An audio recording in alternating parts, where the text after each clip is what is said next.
Hello, everyone, and welcome to another edition of Ian Saturday Night. I'll have to be honest, and while this is no big deal, I think I should be transparent and say this is the first day I felt better after recovering from a slight stomach virus I had. So, yesterday I wasn't feeling well. I had a splitting headache, a stomach ache, and I slept the entire day after taking a Tylenol. That might not be worth noting, but it is worth noting that I promptly went to sleep and I had this ongoing dream of being taken from place to place, like across country, and it was very bizarre. And I felt like I was in a big warehouse of some sort. That's all I can remember.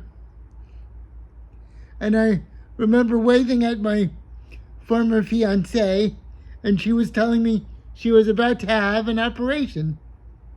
So, for whatever that's worth, on going on a cross-country trip and then seeing my former fiancé through a pane of glass, that's my dream. That's all I can remember.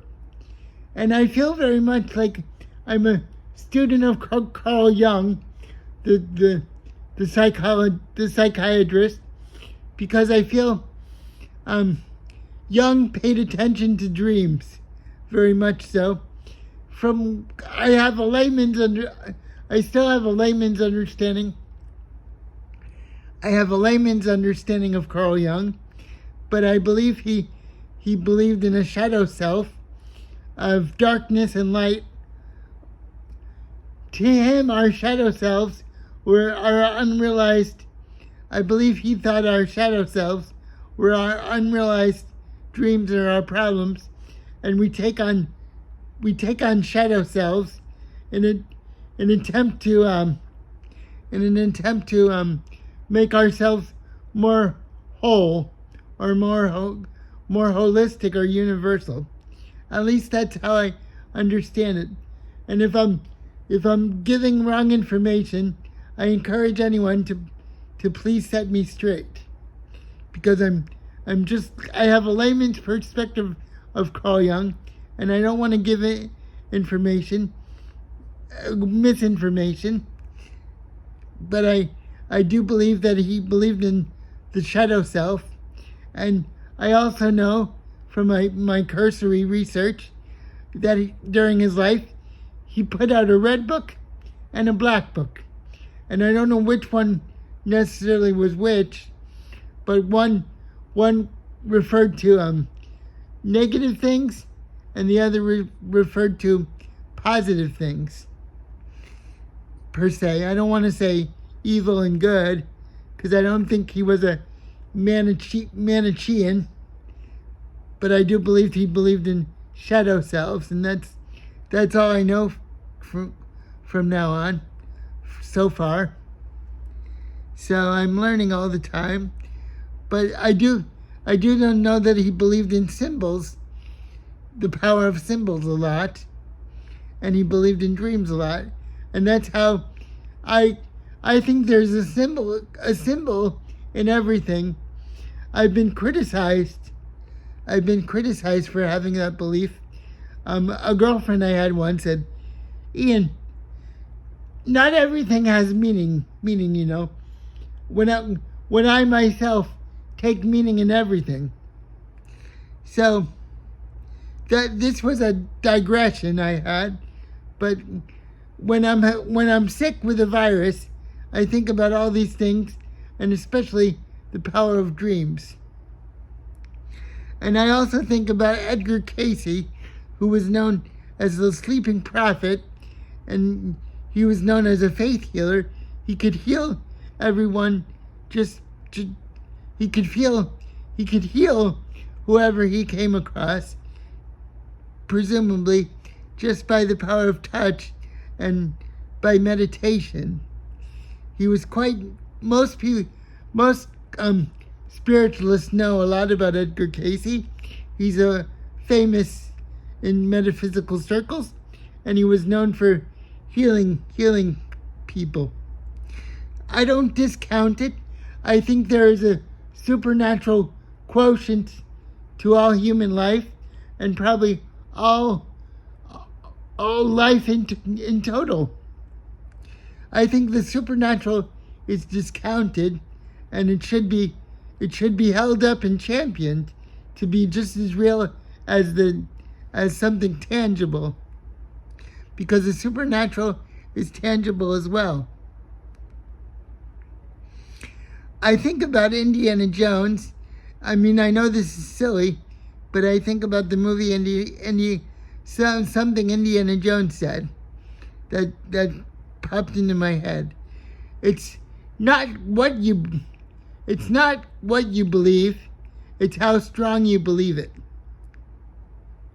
And I think that's a very good quote to be presented in any movie, and especially for something as universal as in Indiana Jones. It's very, very compelling. It's not what you believe, but it's how strong you believe it. And I think that's true. I think the power of belief manifests things. Very much so. And that's why the supernatural world is as powerful as the everyday. I call it the everyday because I don't know what to call it.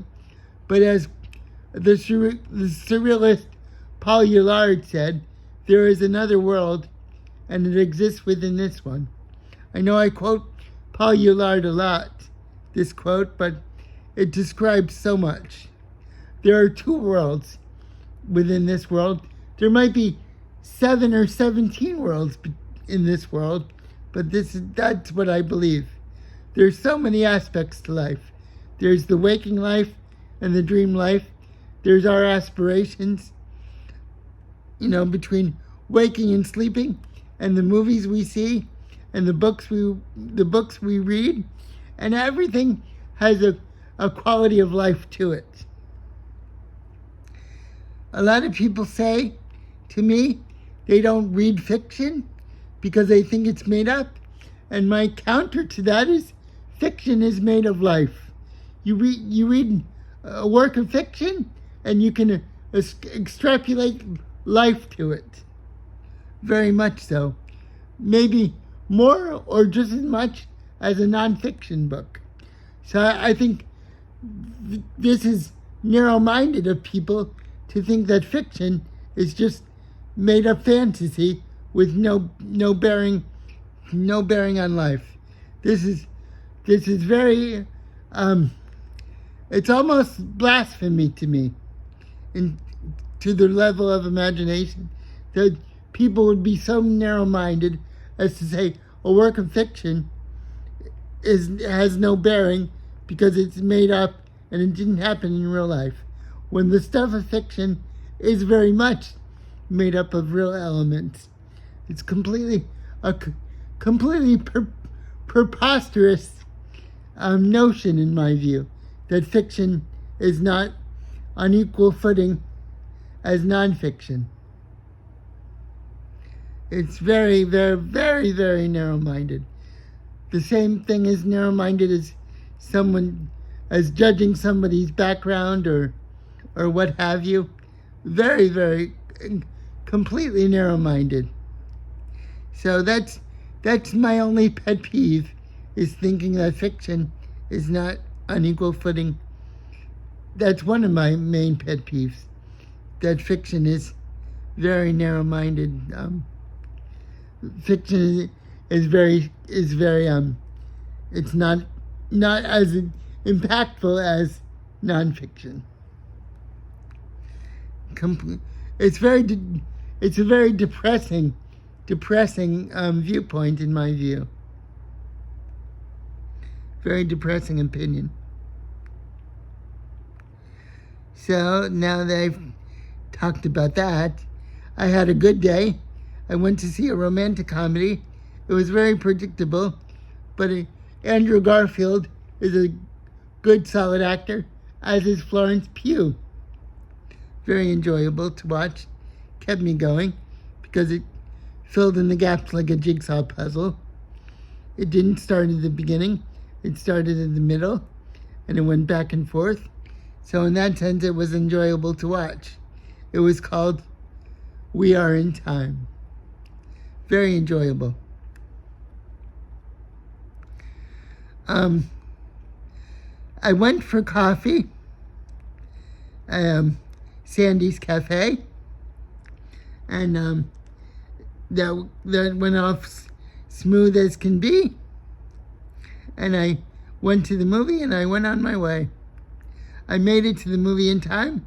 The movie started at 1:15, so I went directly there and I had coffee afterwards. There were no upsetting happenstance or no unforeseen difficulty. Everything went on like the fluid spin of wheels. And I'm feeling good, energized. I have my strength back, and I feel 99.2% normal.